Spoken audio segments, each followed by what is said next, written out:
এবার খেয়ে নিই। বুনোর বাবার খাওয়া হয়ে গেছে, যেটা আনন্দের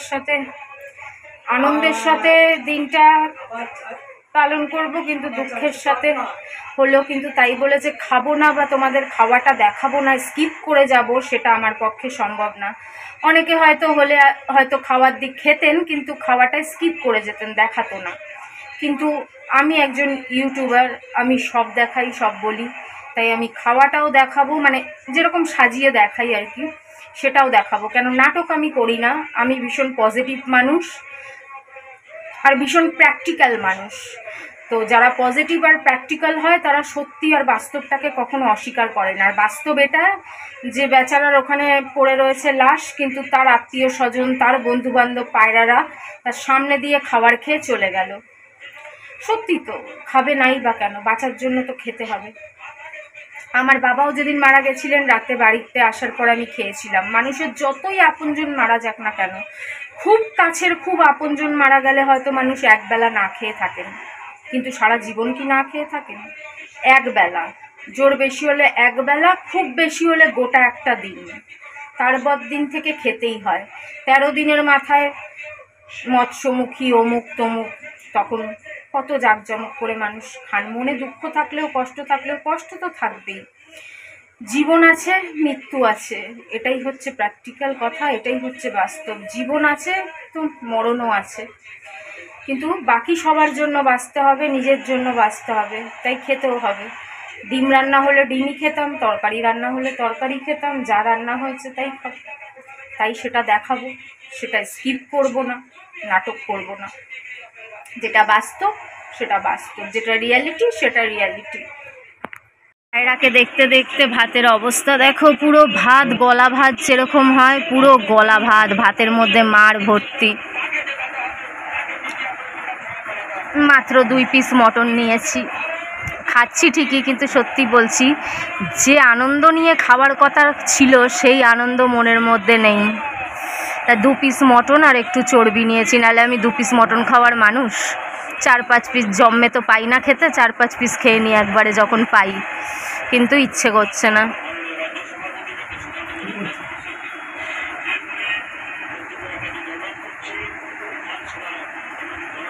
পুরো ভাতটা গলা ভাত হয়ে গেছে, গলা ভাত।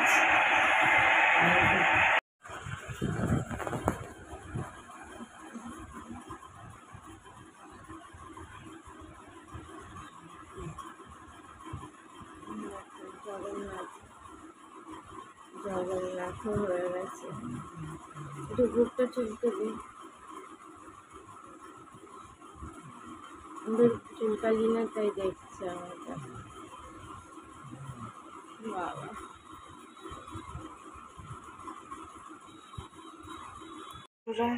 কালকে কি একটা অখাদ্য মার্খা, কি একটা ভয়ানক মার্খার দিন গেল, যে কি বলবো। এর আগেও যে পশু পাখি মানুষ করিনি, খেতে দেইনি, এ তো না, কিন্তু ওপর থেকে বসে বসে, আগের বাড়িতে ওপর থেকে বসে, বা ছোটবেলায় অনেক কুকুরকে খাওয়াতাম, ভালোবাসতাম, চুরি করে খাওয়াতাম। কখনো তারা মারা গেছে, বাবার মুখে শুনেছি, যে দেখলাম পড়ে আছে। আগের বাড়িতেও বুনোর বাবা এসে খবর দিয়েছে, কিন্তু চোখের সামনে না এরকম তো দেখিনি। সত্যি খুব কষ্ট পেলাম চোখের সামনে এরকম ছটপট করতে করতে করতে করতে যেতে দেখে।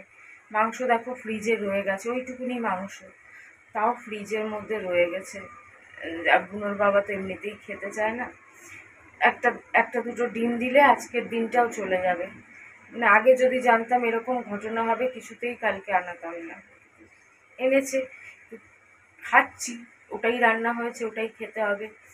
কিন্তু মানে সেই যে একটা আনন্দে খাওয়া, স্বাদ পেয়ে খাওয়া, বারবার করে ভাত নেই মটন হলে, বা যাই হোক, মটন হোক, ছাগল হোক, যেটাই হোক, আনলে একটু বেশি করে ভাত নেই, তা না, ভাত পর্যন্ত ফ্রিজে রয়ে গেছে। আবার সকালে উঠে গ্যাস শেষ হয়ে গেছে, তো সবই ফ্রিজে রয়ে গেছে, ভাত আর মাংস। আর কি বলবো, দেখো মানুষের জীবনও তো এরকম, আমাদের সকলকেই একদিন এরকমই ছটপট করে যেতে হবে, কিন্তু আমরা সেগুলো ভুলে যাই, আমরা এগুলো মনে রাখি না, কিংবা মনে রাখতে চাই না। কিন্তু বাস্তবটাকে অস্বীকার তো আর করা যায় না, আর বাস্তবটাকে ভুলে থাকা যায়। কিন্তু বাস্তব তো এটাই। মানুষ চায় বুড়ো হয়ে বয়স অবধি নিজের আয়ু অবধি জীবিত থেকে তারপরে মারা যাক, কিংবা কোনো দুর্ঘটনা, হঠাৎ কোনো রোগ, হঠাৎ কোনো অ্যাক্সিডেন্ট, হার্ট অ্যাটাক বা যাতেই হোক, কিন্তু ছটফট তো করে।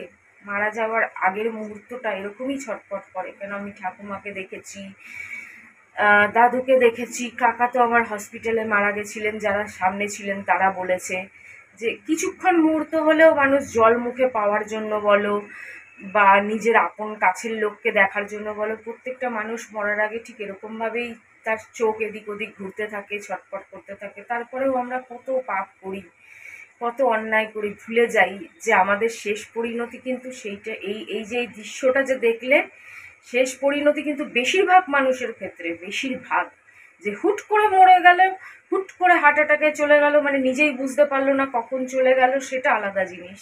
হুট করে কিছু একটা হয়ে গেল, সেটা আলাদা জিনিস। কিন্তু বেশিরভাগ ক্ষেত্রেই কিন্তু এরকমভাবেই মরতে হবে।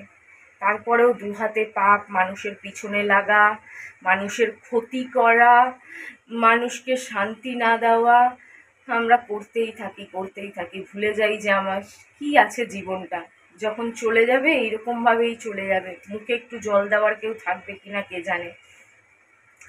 মুখে জল দেওয়ারও অনেক সময় কপাল খারাপ থাকলে, ছেলে মেয়ে থাকলে, সব কিছু থাকলে, আত্মীয় স্বজন, তাও মুখে একটু জল পাওয়া যায় না। তো কালকে একজনের কমেন্ট দেখলাম, কি বলছে যে বুনোর বাবা খুব ভালো মানুষ, তাই বুনোর বাবার হাতে জল খেয়ে গেল। দেখো, বুনোর বাবা ভালো মানুষ, আমি খারাপ মানুষ কিনা আমি জানি না, আর আমি বুঝতেও পারি না যে আমি কি এমন পাপ করেছি যার শাস্তি আমাকে পেতে হচ্ছে। এর চেয়ে লক্ষ লক্ষ গুণ পাপ করে যাচ্ছে মানুষ। মানুষের ক্ষতি করা, মানুষের পিছনে লাগা, মানুষের বদনাম করা, খুন করা, ধর্ষণ করা, মার্ডার করা, বড় বড় চুরি, ডাকাতি, কত কিছু করে যাচ্ছে মানুষ। সেই অনুযায়ী তো আমি কিছুই করিনি, কিছুই না।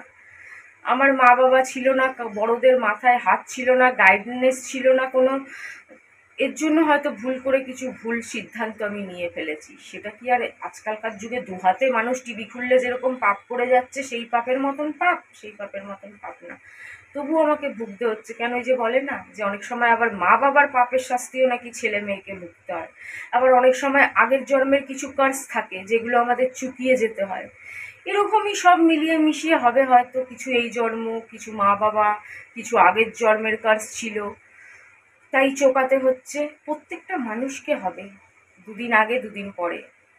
আমারও যখন আজ থেকে 10 বছর আগে আমি বুঝিনি যে 10 বছর পরে আমার সাথে কি হতে চলেছে। এর জন্য হয়তো অনেকেই তোমরা এখন যারা একটু ইয়াং আছো তারা বুঝতে পারছো না আজ থেকে 5 বছর পরে তোমাদের সাথে কি হতে চলেছে, আজ থেকে 10 বছর পরে তোমাদের সাথে কি হতে চলেছে, আজ থেকে 15 বছর পরে তোমাদের সাথে কি হতে চলেছে। তোমরা ভাবছো হয়তো দূর সারাটা জীবন মনে এরকমই চলে যাবে, এরমই লোককে কাঠি করব, ভালো করব না। আমি এগুলো বলি কেন, অভিজ্ঞতার জন্য বলি, তোমাদের দিদি হিসেবে বলি, যাতে একজন মানুষও যদি একটু বুঝতে পারে আমার কথার মানেটা কি, আমি কি বলতে চাইছি, যদি একটু সাবধান হয়, তাহলে হয়তো তাদের জীবনের কিছুটা পাপ হলেও কমে যাবে, কিছুটা ঠিক হবে। এখন হয়তো বুঝতে পারছো না, আমিও কোনোদিন বুঝতে পারিনি। খুব আনন্দে ছিলাম, খুব ঘুরতাম ফিরতাম, শপিং করতাম, বুঝতে পারতাম না যে এক না একদিন আগের জন্মের এই জন্মের সব মিলিয়ে মিশিয়ে চুকিয়ে যেতে হবে। সেরকম সবার সাথে হবে, সবার সাথে। আজ হচ্ছে না তাই বুঝতে পারছো না, কিন্তু বেঁচে থাকলে 5 বছর পর, 10 বছর পর কেউ মুক্তি পাবে না। নিজের অপকর্মের ফল না চুকিয়ে কেউ এখান থেকে যেতে পারবে না। এটা ভগবানের বানানো নিয়ম, আমার বলা নিয়ম না, এটাই ভবিতব্য। তাই প্রত্যেকটা মানুষকে এই কথাটা একটু হলেও মাথায় রাখা উচিত। তো বুনোর বাবারও কিছু অপকর্ম ছিল, যার জন্য হয়তো পশুরা বুনোর বাবার প্রতি একটু এখন বেশি, মানে বুনোর বাবাকে দিয়ে করিয়ে নিচ্ছে খাটনি, বুনোর বাবাকে দিয়ে যে মানে নিজেদের উপকার, নিজেদের সেবা যত্ন করিয়ে নিচ্ছে। বুনোর বাবার মুখে জল খেলো, বুনোর বাবার হাতে জল খেলো। বুনোর বাবা বেশ কিছু পাখির হত্যা জানতে অজান্তে বুনোর বাবার দ্বারা, মানে ডাইরেক্ট না হলেও ইনডাইরেক্ট ভাবে হয়েছে। কেন, এই গল্পটা কিছুটা একবার বলেছিলাম আগের একদম মনে হয় প্রথম চ্যানেলটাতে, যে বুনোর বাবার যে নিজের ঘরটা, যেখানে আগে বুনোর বাবা থাকতো, তার পেছনেই জঙ্গল ছিল। মাঝে মাঝেই সেই জঙ্গল পরিষ্কার করাতো লোক এনে। বিশাল বড় বাগান ছিল, আমের বাগান, সুপারি, নারকোল গাছ, সেই সব পাড়াও হতো, দান ধর, খেজুর গাছ, খেজুরের রস সব। তখন তো বুনোর বাবারও ফ্যামিলি বড় ছিল, আগের ঘটনা যেরকম হয়, তারপর তো আস্তে আস্তে সব শেষ হয়ে যায়, মানুষ শেষ হতে হতে শেষ হয়ে যায়, যেরকম আমাদেরও ফ্যামিলিতে আগে কত বড় 51 পরিবার ছিল, এখন আর দেখো কি অবস্থা, ছন্ন ছাড়া। দু তিন রকম ছাড়া রান্না হতো না, দু তিন রকম তো মাছ আনা হতো, আর রান্না হতো টক ডাল ভাজা, মানে সে একটা এলাহি ব্যাপার, রোজই মনে হতো যেন নিমন্ত্রণ। তো সেই দিন কি আর আছে? নেই। সেরকম বুনোদের বাবারও বেশ বড় বোন ঠোন, হ্যানা ত্যানা, দাদারা, সব দাদা এক জায়গায়, বাবা মা তো একদম জন্ম দিয়েই মারা গেছেন, ছিল তো মাঝে মাঝেই পরিষ্কার করানো হতো বাগান। তো ওখানে না পাখিরা বাসা বাঁধতো, বাচ্চা দিত, ডিম দিত। তো অনেকবারই, একবার নাকি একটা বাচ্চা মাটিতে পড়ে গেছিল, বুনোর বাবা নিয়ে গিয়ে বাইরে, যেখানে সবাই নোংরা টোংরা অল্প অল্প নোংরা টোংরা ফেলে, ল্যাম্প পোস্টের নিচে নোংরা টোংরা ফেলে, সেখানে গিয়ে ফেলে দিয়ে এসছে। বুনোর বাবার সামনেই দৌড়ে এসে একটা বিড়াল এসে বাচ্চাটাকে খেয়ে নিয়েছে, বুনোর বাবার সামনেই। তাহলে বুনোর বাবা বাচ্চাটাকে বিড়ালকে খাইয়ে দিল, পাখির বাচ্চাটাকে। এরকম কতবার ওই পাখি বাসা বেঁধেছে গাছে, বাসা শুদ্ধ ফেলিয়ে দিয়েছে, বিড়াল এসে খেয়ে চলে গেছে, বুনোর বাবা নিজেই বলেছে। তারপর বুনোর বাবা কিন্তু কোনোদিন পশুদের খাওয়ায়নি। বুনোর বাবা আমার সাথে এসে পশুদের মায়ায় পড়েছে, পশু প্রেমে পড়েছে।